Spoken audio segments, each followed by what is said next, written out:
What was it about this script or this story that really drew you in and made you want to direct it? Very interesting question. I always say us filmmakers are a bit of masochists. So, I think first and foremost, reading it, the challenge of like how to maintain tension within how to maintain tension within a confined space of a car, that was genuinely the one of the main hooks for me as a filmmaker. And then obviously William Gillies writing. It was his first script out of film school, so I was very impressed by that. And the richness of the character and the dynamic between this couple and their daughter, like all of that. But yeah, first and foremost, the challenge side of it. I like it. I like it. Speaking of the challenge, what exactly was challenging about filming in this confined space, but also having a lot of the drama happen over the phone? That basically for like I mentioned, how do these type of chamber pieces have been made before, but for me, I was thinking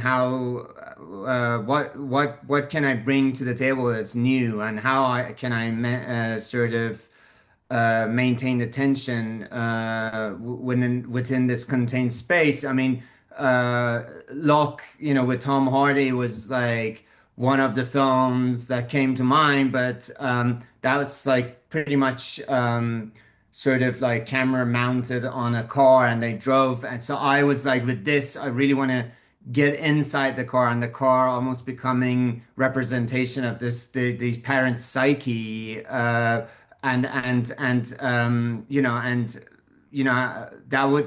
was like what got me really excited. And part of the whole thing of them being on the phone with their daughter, that was also fascinating to me, because in some ways it becomes interactive with the audience, because all the parents, they only got their anxiety and imagination.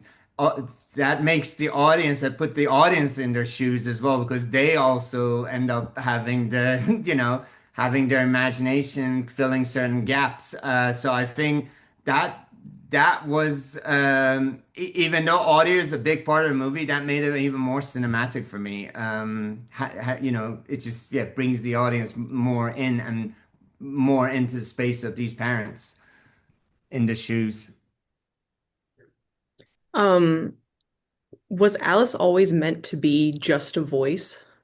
100% from day one. I mean, even from the very the original draft that I got. Obviously, William Gillies, the writer, and I developed it further, but uh, it was always the plan was always to keep her just the voice and never see her, only except for even the script, except for her, innocent toothy smile on the phone as like a profile image. So yeah, and we were very adamant and protective of that idea, because I think that was really an important part of the film.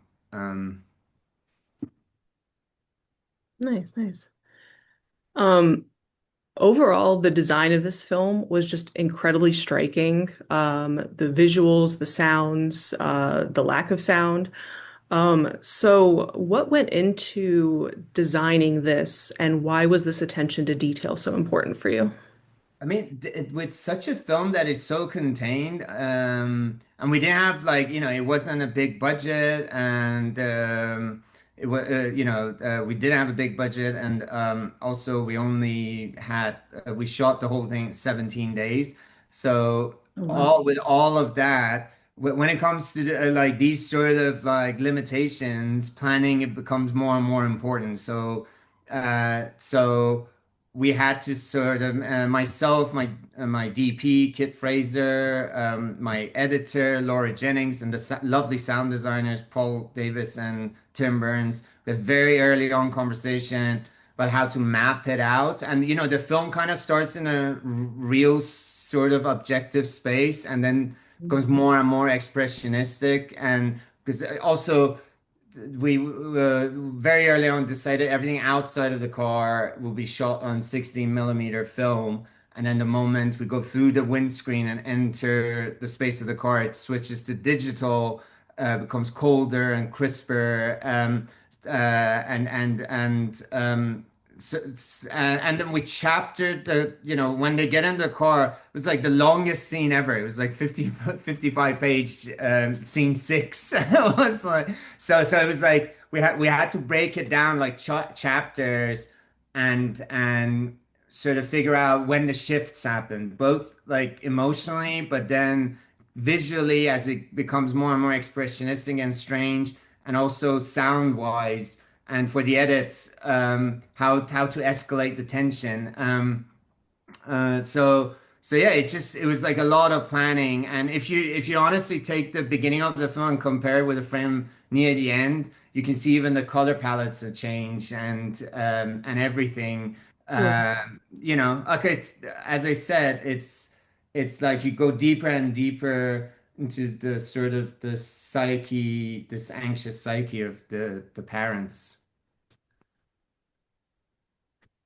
And part of what makes this really exciting is the dynamic between Maddie and Frank. And for them to be in a car for that long and all of this, what was it like working with Rosamund and Matthew to create their relationship and make the movie even more interesting?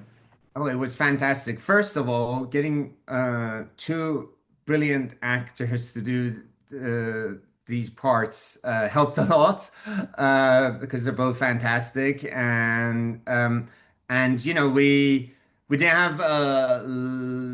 have a lot of like sort of rehearsal time, where we did get a week, and in that week we did reading with Megan McDonald, who plays the daughter, the voice of the daughter. And the four of us were in a room just going through the script, and just sort of getting really under the skin of the characters and their dynamic. We even improvise stuff that happen off screen, like what would their family feel like? Like the argument at the beginning of the film that you only see the evidence of. We actually did that as a separate thing, which Yes. really informed how I shoot that opening scene. And so we did a lot of that so that to create that sort of sense of realism between, the when it came to the dynamic as a family. If that answers your question. But yeah, Yeah. they're just also amazing actors. And what I love about the characters, it's like both of them are right and wrong at times. It's like almost two different styles of parenting. You can't blame them. Like Maddie, the mother, obviously tries really hard to be rational as much as she can, whereas like Frank, the father, is more emotional. And you think that when your loved one is in danger, like the question is, like, what would you do? Like, so even acting out of emotions, that's fair, like, so that's what I loved about the characters as well, and all these dilemmas that I had. No, for sure. It all came together to like this really just strikingly real and surreal story.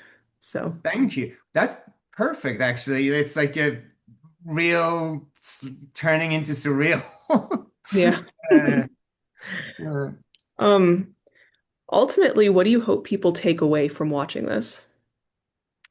very just um uh, appreciate your loved ones and try to sort of understand them, and because it's always about the unsaid that creates certain tensions and dramas, and nobody has all the right answers, but I think I think it's just if people leave the cinema having a conversation about what would they like, hopefully this is the beauty of cinema, because and films and stories in general, because you get to experience different emotions that hopefully you never ever have to deal with in real life, and it sort of expands your horizon. So if it sort of like creates a conversation after the film, I'm like, yeah, I'll be over the moon.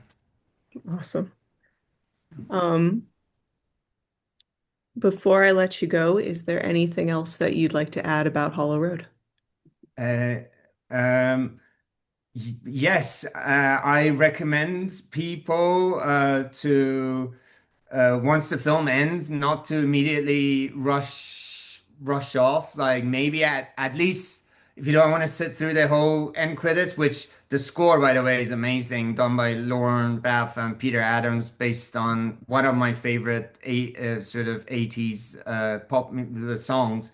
But if you don't want to sit through the entire film, at least read the top cards, big title cards at the end, because it sort of confirms something that they might have instinctively picked up on anyway, but it just confirms it, and it's it might be a nice surprise. Yeah. I love it. Amazing. Thank you so much for chatting. It was great to meet you, and I loved the film. And I'm Thank gonna watch it again and look for the color palette change and all the other little Easter eggs you said. Thank you. Also, check out the car ceiling and the shadow changes in one particular moment, actually. It's a film that we tried to put a few Easter eggs in here and there. So yeah, I think second viewing, and it's not a long film, so second viewing might, you know, reward you.